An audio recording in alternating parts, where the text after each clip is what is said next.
Nel, meron bang detalye na ibinigay ang NBI sa putukan na nangyari at ano ang kanilang sentimento doon nga sa nangyari? Yes, June, stage o planado ang nangyaring gulo sa Senado. Yan ang ang sentimiento ng mga ahente ng National Bureau of Investigation o NBI. Ayon mismo yan kay Director Melvin Matibag. Matapos ang pulong kay Pangulong Ferdinand Marcos Jr., humarap kanina sa press briefing ng Malacanang sina National Bureau of Investigation Director Melvin Matibag at Philippine National Police Chief Police General Melencio Nartates. Paliwanag ng NBI Chief, wala naman silang planong atakihin ang Senado para arestuhin si Senator Ronald Bato de la Rosa. Kung merong pagtingin yung iba mga kababayan natin na mukhang stage ang commotion na ginawa para palabasin si Senator Bato, meron po ba kayong ganong naulinigan? Well, I will be very honest, you say Claire, no? That's the sentiment of our NBI agents. Kasi nandoon kami, of course, hindi na rin lang para sa seguridad ng GSIS, kundi yung amin na ring mandato na siguraduhin na isang tao na may mandato de aresto ay malaman namin kung saan pupunta. Pagdedetalye pa ni Director Matibag, 5:08 PM kahapon ang hilingin ni GSIS General Manager Vic Veloso sa NBI na panatilihin ang seguridad at kapayapaan sa gusali ng GSIS na katabi lamang ng Senado. Ang nakitaan niyang nagdidrill sa pinto na nasa pagitan ng Senado at GSIS main office ay bahagi ng hakbang para isecure ang gusali. At kung makikita nyo naman po, yung mga suot ng tao nagdidrill, hindi naman po pang assault. Ang nagdidrill po, tinatanggal po nila yung lock because the access from the Senate going to GSIS, yung susi po, ang report po sa akin ni GM Veloso is nandoon po sa Senate. Ang gusto po niya, isara po yung lugar na yon kasi nga po, labas-masok na raw po ang iba't ibang tao. Hindi na po masecure yung lugar at yung mga employees. So yung primary concerns po niya. Kaya kung makita niyo po yung video drilling tapos hinarangan po ng mga metal cabinet para hindi po madaanan na yung lugar po na yon. Kaugnay ng nangyaring shooting incident, ayon sa Malacanang, ang unang nagpaputok ng warning shot ay si Sergeant at Arms Retired Police Major General Mau Aplasca. Pagdating sa bridge sa GSIS premises, tinanong ng USAA ang NBI agent na nakaupo, lamang kasama nga ang isang blue guard ng GSIS. Nagkilala na NBI agents at nung nagsabi sila ng kanilang pagkakakilanlan, agad nagpaputok ng warning shot si Sergeant at Arms Mau Aplasca.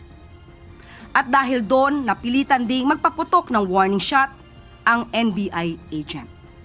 Ayon sa NBI Director, matapos gumanti ng warning shot ang NBI agent, sunod-sunod na ang putok ng baril na mula sa personnel ng Office of the Sergeant at Arms o OSAA.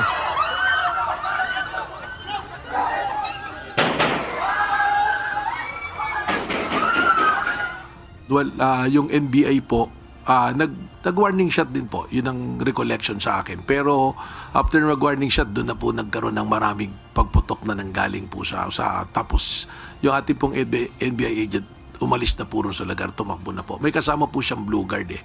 So pares na po silang umalis. Ukol naman sa tinukoy na umano'y suspect sa Senate shooting na si Mel Oragon. Ayon kay Director Matibag, hindi siya opisyal na empleyado ng NBI. Siya niya ay nagsilbing driver sa grupo ng NBI agents na nasa GSIS building. Nagkaroon na po ako ng sariling investigasyon. Lumalabas po na siya ay parang volunteer kasama po ng mga ahente po. No?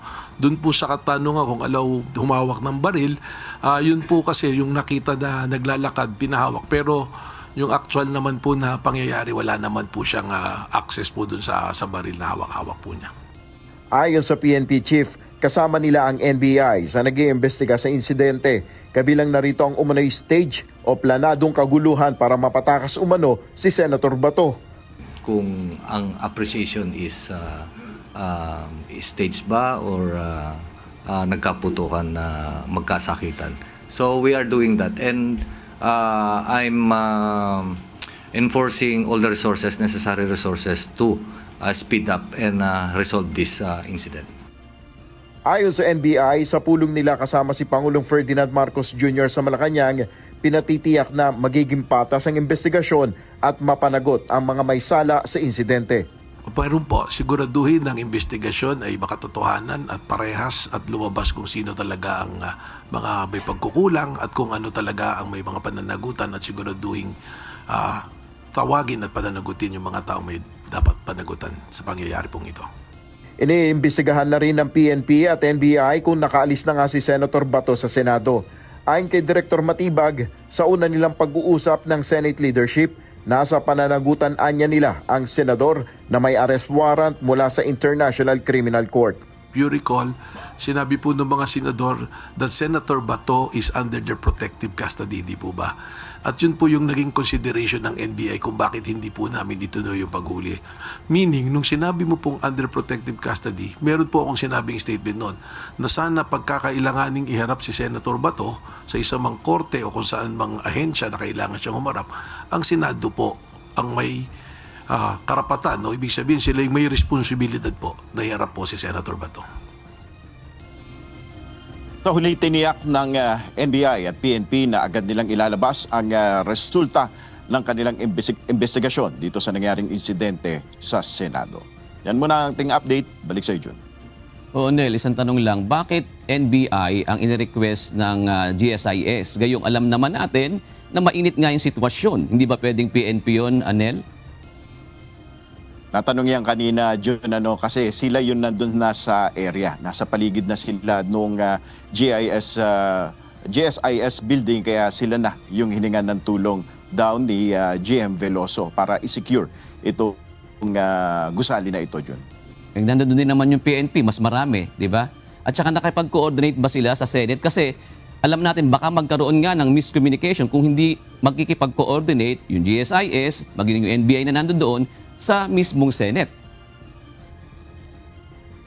Yes, bahagi yan ng mga ginagawang investigasyon ngayon, yung mga nangyaring coordination at kung ano ba yung mga nangyari sa paligid bago yung insidente, Jun. Maraming salamat, Nel Maribohok.